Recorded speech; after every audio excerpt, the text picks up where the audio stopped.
It's Women's League Shabbat, and it's such an honor to be asked to give the Devar Torah at Women's League Shabbat at Adat Shalom. This Shabbat is so important for our Adat Shalom community, but also it's so important for the broader community. By supporting Torah Fund, you're supporting the education of rabbis and cantors throughout the country. It was definitely something that I benefited from when I was a student at Ziegler. So I know personally what it means, and most of my colleagues know personally what it means to be supported by Torah Fund and Women's League, and we are so grateful. And it's an honor to be able to express and give back to Women's League and express my gratitude for that support. So I'm bringing today a new teaching, and I think a very exciting teaching in support of women. And I want to also talk about what this teaching means for our particular community here at Adat Shalom. So this is the Teshuvah, this is the halachic paper. It's hot off the halachic presses. It's a little bit lengthy. I printed it out very small, but you can read it if you want. It's on the Rabbinical Assembly website. It's by Rabbi Joel Rembaum, who I think some of us might know because he's been a rabbi at Temple Beth Am, but also at many other communities throughout the conservative movement, and an educator at many of the conservative educational institutions and Masorti educational institutions throughout the world. And he has written this paper to work for and to support the advancement of women. And I think it's important to note that we need men to work for the advancement of women. A different comparison, but we need non-Jews to care about anti-Semitism, and we need non-Jews to work against anti-Semitism, and we need men to care about women and to work for supporting and advancing women. And Rabbi Joel Rembaum is definitely a man who cares about the advancement of women. He's written this paper, and the title of the paper is Matriarchy Confronts Patriarchy, which is a little bit more of a showdown than I think. It's not really my style. If you've met him, showdown is a little bit his style sometimes, and I think that's a beautiful thing. And this paper gets us excited about something that is really very important in our Jewish practice. It's about the first blessing of the Amidah.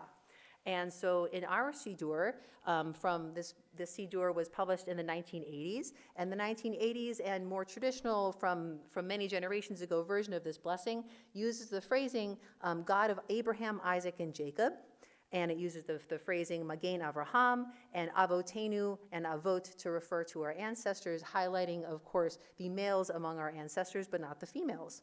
Now, in the 1990s, and this paper by Rabbi Rembaum, Matriarchy Confronts Patriarchy, is an addendum and an update to a paper of his published March 3rd, 1990. So he has been working on this particular project for quite a while, which I think is very exciting. And so this blessing that we actually recite the updated blessing in our congregation already. We say the God of Abraham, Isaac, and Jacob, Sarah, Rebecca, Rachel, and Leah.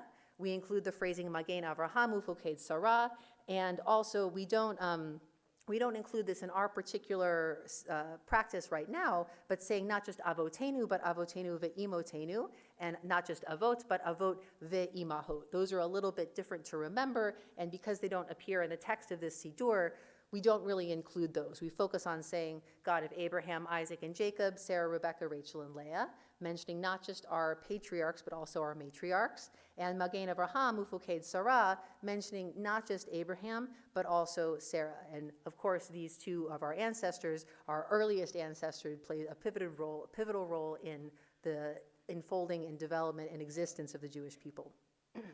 So Rabbi Rembaum in this new paper articulates a change in this custom from the version that is published in our Siddur to the version that we actually say already in our community today. He articulated that change, and the CJLS, which is a lovely acronym for the Committee on Jewish Law and Standards. These are the rabbis that work on halachic decisions for the conservative and Masorti movement. They approved this change that Rabbi Rembaum put into words for us. So, why is this important? Why is this important? And this question of why is this important, if you were sitting here thinking, I don't really understand why this is so important, know that when I was a rabbinic student, I asked that same question myself.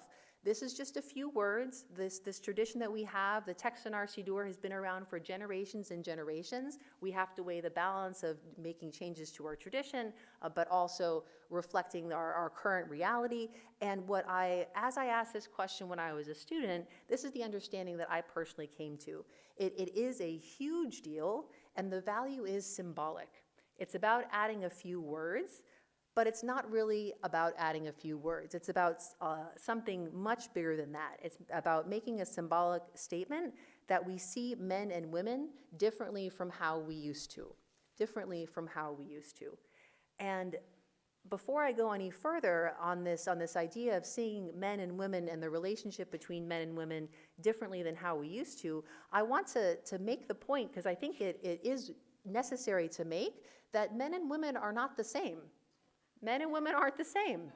I think I'm a millennial, and so especially in the millennial generation, gender openness and expansiveness are a thing, to use another millennial phrase, and this is a thing, and so this is something that's exciting to some, but I think confusing to many, or even most people, this gender openness and expansiveness.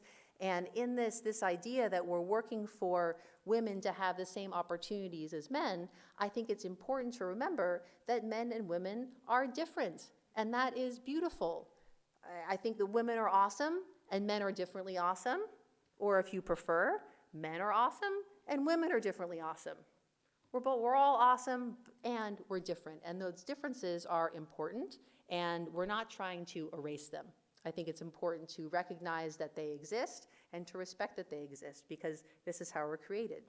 So Rabbi Rambam makes the point that even in the time of the Torah, the Peshat meaning, the simple meaning of Torah, is that our matriarchs are partners with our patriarchs, not just partners in marriage, but also partners in the development and unfolding of the Jewish people.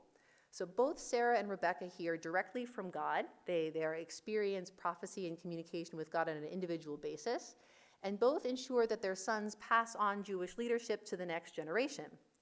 So the simple meaning, again, is that the unfolding of our patriarchs as it was would not have happened without our matriarchs. Okay, well, we already know that. I think that many of us here have read these stories about Sarah and Rebecca and their children once or twice. We already know that. So why is it important to make this symbolic change? Well, so this is something that's, at least for me, a little bit difficult when I'm about to say, and I think it's going to be a little bit difficult for a lot of us, that there are strains in Jewish tradition that are feminist, that are pro-women, and there are strains in Jewish tradition that are very misogynist. Now, that shouldn't surprise us too much, because we know the saying, 2 Jews, 3 opinions. If you're Jewish, you probably have at least a couple opinions floating around in your own mind and soul about any number of issues. But in Jewish tradition, we have strains that are feminist and, unfortunately, strains that are misogynist. So here's an example of a very feminist statement in Jewish tradition. This is coming from our Midrash, Shmot Rabbah, and it's commenting, actually, even though the Midrash is on the book of Exodus, it's commenting on an idea and a phrase from the book of Genesis. And it's noting that Sarah is actually superior to Abraham in prophecy. And here's the proof that it brings. This is Genesis chapter 21, verse 12. God tells Abraham, "Don't be distressed. Whatever Sarah tells you, just do as she says." And so this is and Shmot Rabbah, our Midrash, looks at this simple phrase from Torah, simple meaning this is just how it reads. We're not doing interpretation on top of it, and it makes the interpretation, Sarah's superior to Abraham in prophecy. She's just better at it than he is. Okay, so that's definitely a very feminist, a very pro-woman statement.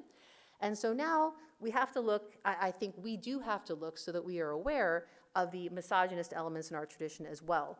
So here's an example. The 3 most important halachic codes, the most important historical traditional guides of Jewish law are the Mishnah Torah, the Tur, and the Shulchan Aruch. And they all agree on this idea that a woman should not go out of her house frequently. That 1 or 2 times a month is really, really enough for a woman to leave their home.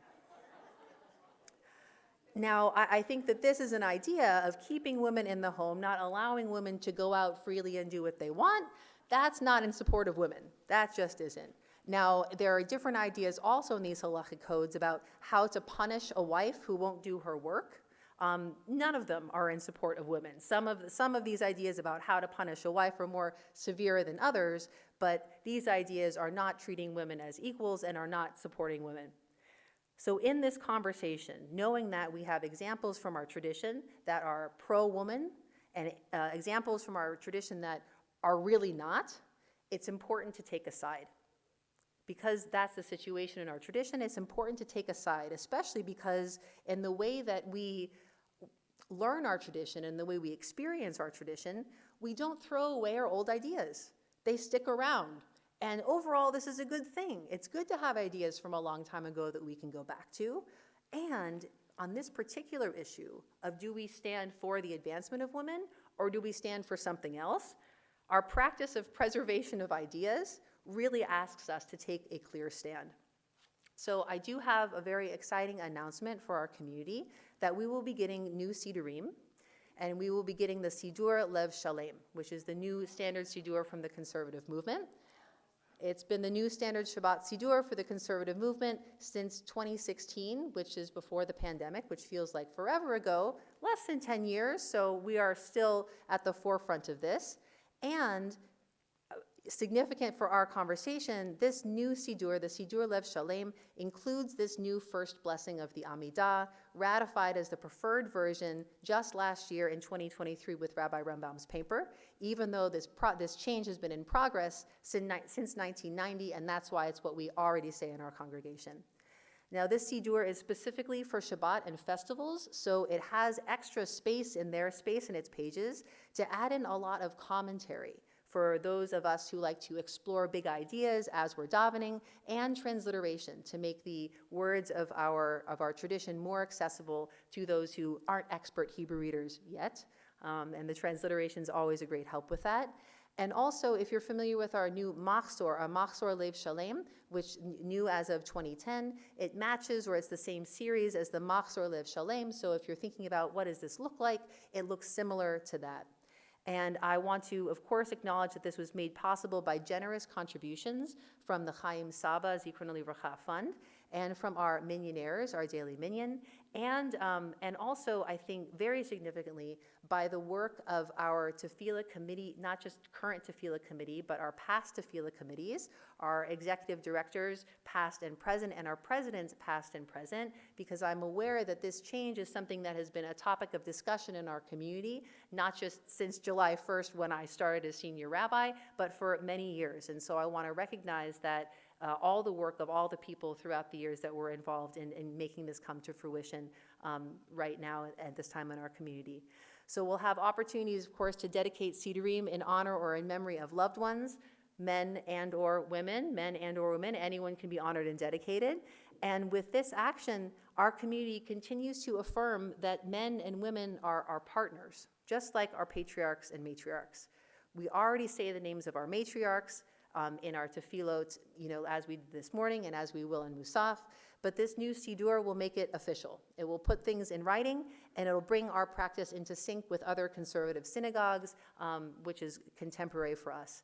And it's a great honor and such a blessing to make this announcement today, specifically on Women's League Shabbat, and to ask for your support as we dedicate our new Sidurim and provide them to our community. Now, this change it's a big change, so it's still in progress. In a couple of weeks, we will have more official announcements rolled out for our e-blasts. But in the meantime, if you have any questions, you can, of course, email me or speak to me. And this is a very exciting time for our community, making this change, this update. And it's such an honor to announce it here on Women's League Shabbat. Shabbat Shalom.